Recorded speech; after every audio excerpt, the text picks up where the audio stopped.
এখনকার জেনারেশনের উশৃঙ্খল মেয়েদের চেয়ে একটা বিটিএস আর্মি মেয়ে অনেক বেটার। কেন বলছি শুনুন।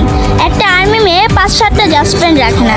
এরা অপ্রয়োজনে বাহিরে ঘোরাফেরা করে না, অশ্লীল পোশাক পরে টিকটক করে বেড়ায় না, এরা প্রেম করে প্রেমিকের হাত ধরে পালায় না, কিংবা চিপাই চাপায় রাস্তাঘাটে প্রেমিকের সাথে টাইম পাস করে না। এদের এত সময় নেয়, এদের লাইফ জুড়েই বিটিএস। এরা ফ্রি সময়টুকু বিটিএস নিয়ে কাটায়, বিটিএস এর গান স্ট্রিমিং করে কাটায়, তাদের ইমাজিনেশন বিটিএসকে নিয়ে। মন খারাপ হলে এরা বিটিএস এর ফানি ভিডিও দেখে নিজেদের মুড নিজেরাই ঠিক করে নেয়। এরা অযথা স্টাইল করে বাইরে ঘোরাফেরা করে না, ছেলেদের অ্যাটেনশন পিক করে না, এরা রুতুপুতু পছন্দ করে না, আর ওরকমভাবে ছেলেদেরকে পাত্তাও দেয় না।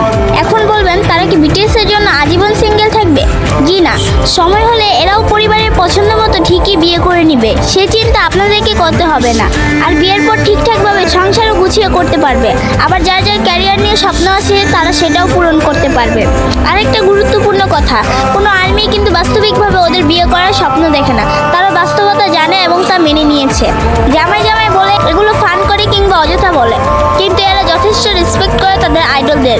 সবশেষে একটা কথা বলবো, একজন আর্মি জানে কিভাবে সাপোর্ট দিতে হয়, প্রকাশ না করেও ভালোবাসা যায়, একতরফা হলেও কিভাবে প্রায়োরিটি দেওয়া যায়, সারা দুনিয়া বিপক্ষে থাকলেও কিভাবে প্রিয় জিনিস আঁকড়ে ধরতে হয়।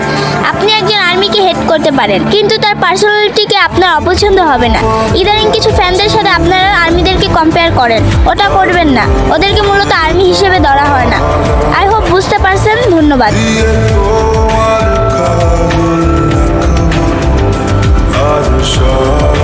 I'd